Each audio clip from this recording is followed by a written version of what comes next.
நெருங்குதல் என்பது இந்த இடத்துல என்ன அப்படி என்பது நம்ம நிறைய என்ன செய்ய வேண்டும், புரிந்து கொள்ள வேண்டும். சரி, முதலாக அல்லாஹ் தஆலா இந்த நெருங்குதல் என்பதை குர்ஆன்ல இந்த மாதிரி எத்தனை பாவங்களுக்கு பயன்படுத்தி இருக்கிறான் அப்படின்னு பாருங்க. அல்லாஹ் தஆலா சூரத்துல் பக்ராவில் 35வது வசனம், முதலாவது இறைவன் மனித சமுதாயத்துக்கு செய்த ஹராம் என்ன, தடை என்ன? முதலாக மனித சமுதாயத்துக்கு அல்லாஹ் விதித்த ஹலால் ஹராம் என்பதில் முதல் தடை என்ன? முதல் தடை குர்ஆன்ல அல்லாஹ் தஆலா முதல்ல அப்படி இல்லை, நான் என்ன கேட்கிறேன்னா வகை கேட்கல. அல்லாஹ் தஆலா ஹராம் ஹலால் சொல்லியிருப்பானா இல்லையா? இது ஹராம் என்று முதலாக மனித சமுதாயத்துக்கு வச்ச தடை. அதாவது இணை வைக்க கூடாது, அதெல்லாம் உண்மை. ஆனா ஹராம் ஹலால் என்ற விஷயத்துல என்ன, மரத்தை நெருங்க வேணாண்டா. அதானே அல்லாஹ் தஆலா ஆதம் அலைஹிஸ்ஸலாத்தை படைச்சு உள்ளுக்கு போய் வச்சுட்டு மரத்தை நெருங்க வேண்டாம், இணை வைக்க வேண்டாம் என்று இறைவன் சொல்ல வேண்டிய அவசியமே அங்க இருக்கல, அவசியமே இல்லை. ஏன்? மனிதன் ஃபித்ரத்தில் இருக்கிறான், அப்ப இயற்கையில் இருக்கிறான். வழிகெடுத்தது சைத்தான், அதுக்கு பின்னால தான் இணை வைத்தல் சிந்தனை உண்டாக்கினான். சைத்தானுக்கு லேசா இணை வைத்தல் சிந்தனை கொண்டு வர முடியாது. ஏன்னா மனித ஃபித்ராலே அப்படித்தான் இருக்கிறான். அதுக்கு டைம் எடுத்தது அவனுக்கு. சைத்தான் எப்படி ஆரம்பிப்பான் ரசூலுல்லாஹ் சொன்னாங்க, இணை வைப்பிலிருந்து ஆரம்பிக்க மாட்டான். வலாக்கின் பிமா தஹ்தகிரூன மின் அமாலிக்கும், இது ஒரு பிரச்சனையா அப்படின்னு நீங்க எந்த அமல்களை எல்லாம் நினைப்பீர்களோ அங்கிருந்து அவன் ஆரம்பிப்பான். ரசூலுல்லாஹ் சொல்றாங்க, அந்த இடத்துல இருந்து அவனுக்கு அதிகாரம் ஏற்படும். சின்ன விஷயத்துக்கு சான்ஸ் கொடுத்தா பெருசில வந்து முட்டிடான்னு சொல்லுவாங்கமே, சும்மா இந்த சின்ன விஷயத்துக்கு அவனுக்கு சான்ஸ் கொடுத்தேன், ஆனா இந்த லெவலுக்கு ஆகும் நான் என்ன செய்யல நினைக்கல. நீ அந்த ஃபர்ஸ்ட் கொடுத்தா சான்ஸ், அதான் பிரச்சனை. இது நம்ம பார்க்கிறோமா இல்லையா? அதே மாதிரி ஷைத்தான் அல்லாஹ் தஆலா மனித சமுதாயத்துக்கு முதலாவது செஞ்ச தடையது இந்த மரத்துல சாப்பிட வேண்டாம்ன்றது. அது அல்லாஹ் எப்படி சொன்னான் தெரியுமா? வலா தக்ரபா ஹாதிஹி ஷஜரா, இந்த மரத்தை நெருங்க வேண்டாம். இது அல்லாஹ் தஆலா செஞ்ச முதல் தடை.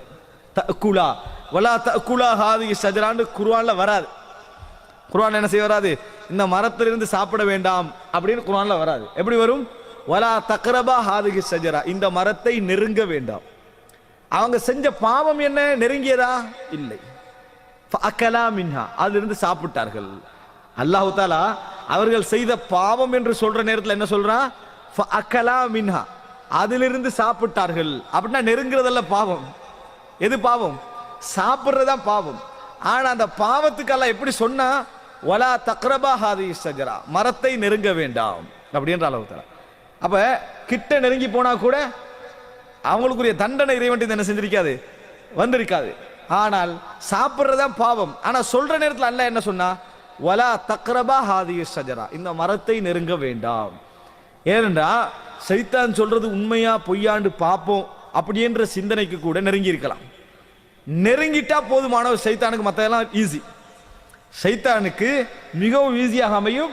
எப்படி அது ஈஸியாக நான் சொல்றேன், சரியா? ஈஸியாக அமைஞ்சு விடும். அப்ப என்ன புரிந்து கொள்ள வேண்டும்? வலா தக்ரபா ஹாதிஹி ஷஜரா, முதல் தடை அல்லாஹ் எப்படி செஞ்சா, நெருங்க வேண்டாம். ஆனா பாவம் நெருங்குதலா? இல்லை, சாப்பிடுறது. இப்ப அடுத்த வசனத்தை பாருங்க. அதாவது சூரத்துன் நிசா 43வது வசனம். இது அதாவது ஹலால் சம்பந்தமான ஒரு காலத்தில் இறங்குது. இப்ப மரத்துல மரத்தை சாப்பிடுறதுன்றது ஒரு ஹராம் அல்ல. ஆனா அல்லாஹ் தஆலா என்ன செய்யறான், அதை ஹராம் ஆக்குகிறான்.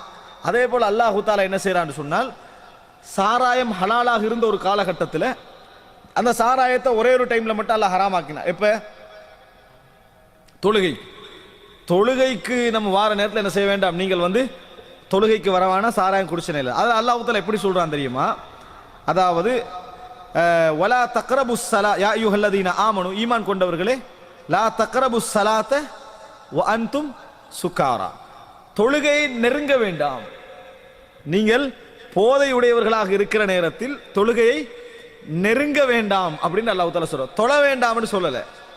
அல்லாஹ் தஆலா தொழ வேண்டாம்னு சொல்லல, தொழுகையை நெருங்க வேண்டாம். இது நேர ரீதியான நெருக்கம், கால ரீதியான நெருக்கம், மன ரீதியான நெருக்கம் எல்லாத்தையும் குறிக்கும். தொழுகையை நெருங்க வேண்டாம் என்ன, லுஹருக்கு வாங்க சொல்ல போகுது, 10 நிமிஷத்துக்கு முந்தைய என்ன செஞ்சிருங்க, எல்லாத்தையும் முடித்து விடுங்கள், நெருங்க வேணாம் அப்படின்னு அவர் முடிச்சிருவார் நேரத்தோடைய எல்லா விஷயங்களையும். இட ரீதியாகவும் அப்படித்தான், எல்லா ரீதியாகவும் அவர் என்ன செய்யக்கூடாது, நெருங்கக்கூடாது. நெருக்கமின்மை பாவத்தை என்ன செய்ய, ஆனா தடை எது, தொழக்கூடாது என்றுதான். நன்றாக புரிந்து கொள்ளுங்கள், தடை தொழக்கூடாது என்பதுதான். ஆனா அல்லாஹ் தஆலா எப்படி தடை செய்யறாங்க, வலா தக்ரபுஸ் ஸலாத்த வ அன்தும் சுகாரா, நீங்கள் தொழுகையை அதை நெருங்க வேண்டாம். எது வரைக்கும் நெருங்க வேணாம் தெரியுமா? ஹத்தா தஅலமு மா தக்கூலுன், என்ன சொல்றேன்னு உங்களுக்கே தெரியும் வரைக்கும். எவ்வளோ அல்லாஹ் தஆலா ஒரு விஷயத்தை தடை செய்கிற நேரத்தில் கூட நாங்களே வெக்கப்படுற அமைப்பில் எல்லாம் தடை செய்யறான். நீங்கள் சொல்லுவது உங்களுக்கு விளங்கும் வரைக்கும் தொழுகை நெருங்க வேண்டாம். இப்படி தடை செய்யற பாருங்க. நீ சொல்றது உனக்கு விளங்கும் வரைக்கும் நீ தொழுகை என்ன செய்யக்கூடாது, நெருங்கக்கூடாதுன்னா நான் பைத்தியாரனா இல்லையா?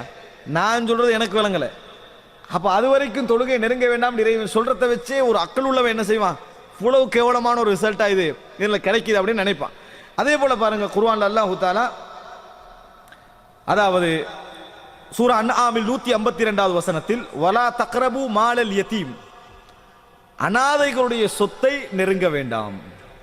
சாப்பிடுறதா ஹராம், அதை யூஸ் பண்றதா ஹராம். அல்லாஹ் எப்படி சொல்றா, வலா தக்ரபு மாலல் யதீம், அனாதைகளுடைய சொத்தை நெருங்க வேண்டாம். இல்லா பில்லதி ஹிய அஹ்சன் ஹத்தா யப்லுகா ஷுத்தா, எது முறையோ எப்படி ஒரு சொத்தை நீங்கள் கையாள வேண்டுமோ அப்படியே தவிர என்ன செய்ய வேண்டாம், நீங்கள் நெருங்க வேண்டாம் என்று சொல்லி அல்லாஹ் ரப்பல் ஆலமீன் என்ன செய்யறான் சொல்றான். அப்ப அனாதைகளுடைய சொத்தை நெருங்க வேண்டாம் என்ற எல்லை வரைக்கும் போகவானா, எல்லை வரைக்கும் போக வேண்டாம்.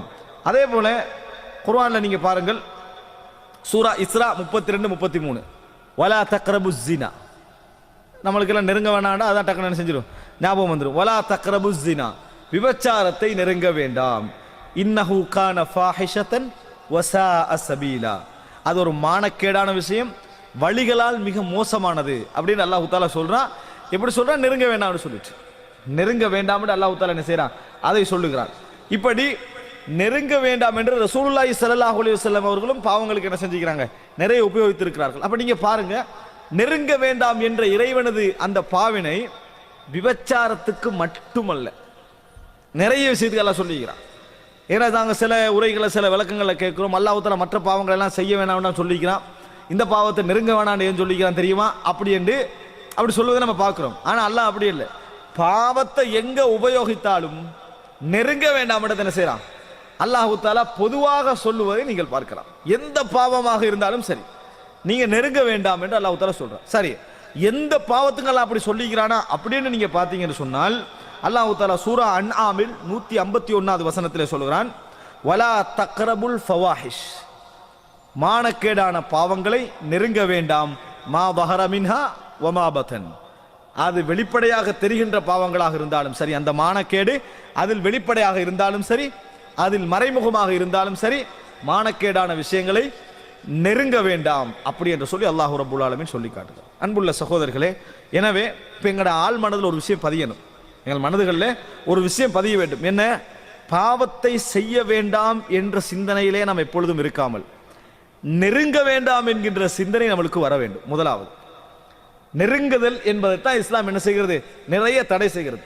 அப்ப இஸ்லாம் நெருங்குதல் என்ற வடிவத்தை, பாவத்தை நெருங்குதல் என்ற வடிவத்தை எப்படியெல்லாம் தடை செய்தது என்பதற்கு நான் ஏற்கனவே சொன்ன ஒரு செய்தி, சட்ட ரீதியாக தடை செய்யறது ஒன்று இருக்குது. சட்ட ரீதியாக தடை செய்யறது என்று சொன்னால் விபச்சாரம் செய்யக்கூடிய பெண்மணி என்ன செய்ய வேண்டாம், திருமணம் முடிக்க வேண்டாம். அந்நிய பெண்ணை, காஃபிரான பெண்ணை திருமணம் முடிக்க வேண்டாம். இதுக்கு நம்ம என்ன விளக்கம் சொல்லணும், இறைவன் காஃபிரான பெண்ணை திருமணம் முடிக்க வேணாம்னு சொல்லிக்கிறது காரணம் அவங்கள்ட்ட அறிவில்லை, அவர்கள்ட்ட எந்த நல்ல பண்புகளும் இல்லை, அவர்கள் சிறந்தவர்கள் அல்ல, அவர்கள்ட்ட எந்த சிறப்புமே அவர்கள்ட்ட என்னது இல்லை, சிறந்தவர்கள் அல்ல அது வேறு விஷயம், எந்த சிறப்புமே அவர்கள்ட்ட இல்லை. இதன் காரணமாக அல்ல, எதன் காரணமாக அதாவது திருமணம் முடிக்க நீங்க முடிச்சிக்கன்னு வைங்க, நீங்க சிறுக்குக்கு நெருக்கமாயிருப்பீங்க. நீங்க என்ன செய்வீங்க, சிறுக்குக்கு மிகவும் நெருக்கமாக இருப்பீங்க. உனது கொள்கை பாதுகாக்கப்பட வேண்டும் என்றால் நீ இதுல என்ன செய்யக்கூடாது, நெருங்கக்கூடாது. அதனாலதான் முஸ்லிமாக இருந்தாலும் விபச்சாரி என்ன செய்யக்கூடாது, முடிக்கக்கூடாது இஸ்லாம் சொல்லிச்சு. முஸ்லிமாக இருந்தாலும் விபச்சாரியை முடிக்கக்கூடாது, பாவத்தில் நீ என்ன செஞ்சிருவாய், அங்க போயிடுவாய். இதனால முஸ்லிக்கான பெண்மணியை முடிக்கவானான்றது இந்த மாதிரி சட்ட ரீதியாக இஸ்லாம் என்ன செய்கிறது, நிறைய தடை செய்திருக்கிறது. சட்ட ரீதியாக நெருங்குவதை தடை செய். இங்க பிரச்சனை சட்ட ரீதியாக அல்ல, சட்ட ரீதியானதை நம்ம கை வைக்க மாட்டோமே, கழுத்து போயிடும், கை போயிடும், கால் போயிடும், என்னது பயந்துருவோம். இஸ்லாம் சட்டம் போட்டிருக்கிற இந்த மாதிரி நம்ம போயிடுவோம், நம்ம பயந்துருவோம். சட்ட ரீதியாக, சட்ட ரீதியாக இங்க பிரச்சனை, சட்டம் எதிலெல்லாம் கையடிக்காதோ அந்த மாதிரியான பாவங்கள் விஷயத்தில் எமது மனநிலையை எப்படி இந்த நெருக்கம் என்ற பகுதியின் மூலம் நாம் கட்டுப்படுத்திக் கொள்வது. அன்புள்ள சகோதரர்களே, எனவே இப்போ இரண்டாவது பகுதியாக ரசூல் ஸல்லல்லாஹு அலைஹி வஸல்லம் இந்த நெருக்கத்தை ஹதீஸ்ல ஒரு உதாரணம் சொல்லி வழங்கப்படுத்துறாங்க. ரசூல் ஸல்லல்லாஹு அலைஹி வஸல்லம் அவர்கள் ஹதீஸ்ல ஒரு உதாரணம் சொல்லி வழங்கப்படுத்தினாங்க. நாங்கள் படித்த ஹதீஸ், கேட்ட ஹதீஸ், ஆனா நாங்க என்னது வைதா மர்ரு பில்லஹுவி மர்ரு கிராமா, சங்கையாக நடந்து போய் விடுவார்கள். நல்லா குர்ஆன்ல சொல்றானே, எதை கண்டால் வேடிக்கையான வீண் விளையாட்டுக்கள் எல்லாம் கண்டா சங்கையாக நடந்து போய் விடுவார்கள். சங்கையாக நடந்து போனால் என்ன நடக்கும் அந்த ஏரியாவில்? காதில் விழும், ஒரு பார்வை விழும், போயிடுவோம், விளக்கம் எடுத்துக்க மாட்டோம். அதே மாதிரி இந்த ஹதீஸ் பக்கத்தான் நடந்து போய்க்கிறோம். முரூருல் கிராமண்டுவாங்க அரபுல இருக்கு. முரூருல் கிராமண்டா என்னது? சங்கையாக நடந்து போய் விட்டார், காதில் போல் விழுந்தது, விளக்கமெல்லாம் எடுக்கிறது அப்படியே போயிடுறது. அந்த ஹதீஸ் என்ன? ரசூல் ஸல்லல்லாஹு அலைஹி வஸல்லம் சொன்னார்கள், கர்ரா யர்ஆ ஹவுலல் ஹிமா யூஷிகு அய்யர்தா ஃபீஹி. எல்லை ஹலால் ஹராம், அல் ஹலாலு பையினுன் வல் ஹராமு பையினுன் வ பைனஹுமா உமூருன் முஷ்தபிஹாத். ரசூலுல்லாஹ் சொல்றாங்க, ஹலால் தெளிவானது, ஹராம் தெளிவானது, இதற்கு மத்தியில் சந்தேகமான சில விஷயங்கள் இருக்கின்றன அப்படின்னு சொன்னாங்க. சொல்லிட்டு உதாரணம் சொல்லுகிற நேரத்தில் ரசூல் ஸல்லல்லாஹு அலைஹி வஸல்லம் அவர்கள் சொன்னார்கள், கர்ராஇ யர்ஆ ஹவுலல் ஹிமா. ஒரு தோட்டம் இருக்குது, அதுல என்ன செய்யறான்? ஆடு மேய்த்து கொண்டிருக்கிறான். அவன் மேயிறான் எங்க தெரியுமா? எல்லையில மேயிறான். அங்க நல்ல புல் இருக்குது, விளங்கிட்டான். சரியா எல்லையில பார்த்து நல்ல புல் இருந்தா என்ன செய்யும்? நம்மட தோட்டம் தானே அப்படின்னு என்ன செய்வான்? அந்த ஏரியால மேய்ஞ்சிக்கின்றிருப்பான். இப்படி மேய்ஞ்சா என்ன நடக்கும் தெரியுமா? அடுத்த கொட்டுக்குள்ள தலை போகும். ரசூலுல்லாஹ் சொல்றாங்க, கர்ராஇ யர்ஆ ஹவுலல் ஹிமா யூஷிகு அய்யர்தா ஃபீஹி. அதுக்கு பிறகு நம்ம என்ன பேசுவோம் தெரியுமா? ஓண்ட தோட்டத்துல மேய்ஞ்சோம், ஓரத்துல மேய்ஞ்சோம், விளங்கிட்டான். ஓரத்துல மேய்ஞ்சா தலை போகத்தான் செய்யும். நம்ம அது வாதமாவே நம்ம வைப்போம். என்ன செய்வோம்? அது ஓரத்தில் மேய்ஞ்சா நம்மளுக்கு போதான், அதான் பொது எல்லை, விளங்கிட்டா அப்படின்னு ஏதாவது ஒன்று சொல்லி எல்லைகள் மேதுவதை முதலா நியாயப்படுத்திடுவோம். எல்லையில மேயுது. ஆனா ரசூலுல்லாஹ் சொல்றாங்க, கர்ராஇ யர்ஆ ஹவுலல் ஹிமா யூஷிகு அய்யர்தா ஃபீஹி. சரி, இந்த மாதிரி எல்லையில மேய்ஞ்சா இப்படி நடக்கும் தானே. அதனாலதான் ரசூலுல்லாஹ் சொல்றாங்க, இந்த எல்லை என்பதை யார் தீர்மானிக்கிறது?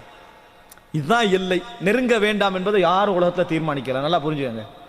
நெருங்க வேண்டாம் என்பதற்கு தானே ஒரு ஆள் சொல்லுவாரு, சினிமாவை எடுத்து நெருங்க வேண்டாம் வைங்களேன், விபச்சாரத்தை எடுத்து நெருங்க வேண்டாம் என்று சொன்னு வைங்களேன், அவர் என்ன சொல்லுவார்? டிவி பார்க்க வேண்டாம். இன்னொருத்தர் சொல்றார், டிவி பார்க்கறது இல்ல, டிவி வாங்கவே கூடாதுவார் ஒரு ஆள். இன்னொரு ஆள் உங்களோட வீட்டில் நெட் கனெக்ஷனே இருக்கக்கூடாது அப்படின்றார் ஒரு ஆள். மிஞ்சி போனா ஆரம்ப காலத்தில் எலக்ட்ரிக் இல்லாம தானே வாழ்ந்தாங்க, எலக்ட்ரிக் இல்லாம தான் இந்த பிரச்சனையே என்ன செய்யுது? முடிஞ்சுது. நெருங்க வேண்டாம யாரும் தீர்மானிக்கிறாங்க. நல்லா புரிஞ்சுங்க. அதனால ரசூலுல்லாஹ் சொன்னாங்க, ஃபஇன்ன ஃபில் இன்சானி என்னது? ஃபஇன்ன ஃபீ, அதாவது மனிதர்களுடைய உடலில் முத்கத்தன், ஒரு சதை துண்டு இருக்கிறது. அந்த ஹதீஸ்ல தொடர்ல சொல்றாங்க, ஒரு சதை துண்டு இருக்கிறது. ஃபஇதா ஸலுஹத் ஸலுஹத் ஸாயிரு ஜஸதிஹி, அது சீரடைந்து விட்டால் முழு உடலும் சீரடைந்து விடும். வஇதா ஃபஸதத், அது ஃபஸாதாகி விட்டால் ஃபஸதத் ஸாயிரு ஜஸதிஹி, அவனது முழு உடலும் கெட்டு போய்விடும். அலா வஹியல் கல்ப், அதான் இதயம் என்று ரசூலுல்லாஹி ஸல்லல்லாஹு அலைஹி வஸல்லம் அவர்கள் சொல்லி காட்டினார்கள். எல்லையை சொல்லிட்டு எல்லையை யாரும் தீர்மானிக்கலாம் மார்க்க ரீதியான விஷயங்கள்ல. நீங்க என்ன எல்லையை அல்லாஹ் ஹராம் ஹலால் என்ற எல்லை இருக்குதே, அதை அல்லாஹ் சொல்லிடுவான். ஃபத்தில்க ஹுதூதுல்லாஹ், அதான் அல்லாஹ்வுடைய எல்லைன்னு அல்லாஹ் தஆலா சொல்லிடுவான். அதல்ல இப்ப ஹலாலுடைய ஓரத்துக்கு போறது. இந்த ஓரத்தை பொறுத்த வரைக்கும் நம்ம யாரும் தீர்மானிக்க முடியாது. அது எப்ப தீர்மானிக்கும் தெரியுமா? மனசு கல்பு சரியாகினால் மட்டும்தான். நம்மட கல்பு இந்த பாவத்தின் பக்கம் நெருங்கக்கூடாது அப்படின்ற உணர்வுல இருக்கிற நேரத்தில் ஒருவர் உங்கள்கிட்ட அட்வைஸ் பண்றாரு, நீங்க டெலிவிஷன் வச்சிருக்கிறதுனால இந்த பிரச்சனை உங்களுக்கு ஏற்படுது, எடுங்கண்டா அவரை கல்பு அதுக்கு சார்பா தான் ஓடும், அதுக்கு சார்பா ஓடும். அது ஹராம்ன்றதுனால இல்லை. இன்னொரு ஆளுக்கு அவர் திணிக்கவும் கூடாது, நான் திருந்தினது இப்படித்தான் நீனும் இப்படித்தான் திருந்தனு அதை சொல்லவும் கூடாது. அவர் அட்வைஸ் என்ன பண்ணலாம், ஏன்னா அல்லாஹ்வுடைய ஹலால் ஹராத்துக்குள்ள அது என்ன செய்யாது, வராது. ஆனால் இவர் ஒரு பாவத்தை தவிர்ப்பதற்கு ஒருத்தர் சொல்ற நேரத்தில் இவர் எல்லா விஷயங்களையும் தவிர்க்கத்தான் பார்ப்பார், எல்லா விஷயங்களையும் தவிர்க்கத்தான் பார்ப்பார். இந்த பகுதியால் தான் பேணுதல் என்ற பாபு துறப்பட்டது. பேணுதல் இஸ்லாமிய வரலாற்றில் அல் வரா ஜுஹுத் அப்படின்னு அழைப்பார்களே, பேணுதல் என்ற பகுதி திறப்பட்டதற்கான காரணங்கள்ல உண்டு. அதுதான் என்ன, இந்த பாதி அது நாங்க இந்த இடத்துல நின்றுவோம், இது போதும், நம்ம இதுல நின்றா நம்ம நெருங்க மாட்டோம். ஆனா அபூபக்கர் உமர் ரலியல்லாஹு அன்ஹு நினைப்பாங்க, எங்களை விட தூரத்துல நிற்பாங்க, எங்களை விட தூரத்துல நிற்பார்கள். அவங்க நினைப்பாங்க, நான் இங்க நிக்கிறதா நல்லது, ஏன் எனது தக்குவா என்ன இங்க நிறுத்தும், அவருடைய தக்குவா அவர் அங்க கொண்டு போய் நிறுத்தும். அதனால ரசூலுல்லாஹ் நெருங்க வேண்டாம் என்றதுடைய எல்லையை சொல்றாங்க. பாவம் எல்லை தெளிவு, அல்லாஹ் அல் ஹலால் பையின் வல் ஹராமு பையின், ஹலால் தெளிவு ஹராம் தெளிவு. இதை நெருங்கிறது இருக்குது ஹராம்.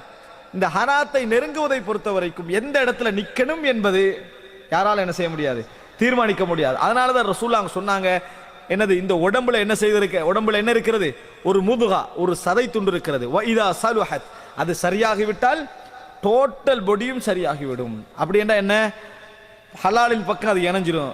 உள்ளம் சரியாகிவிட்டா எல்லாம் சரியா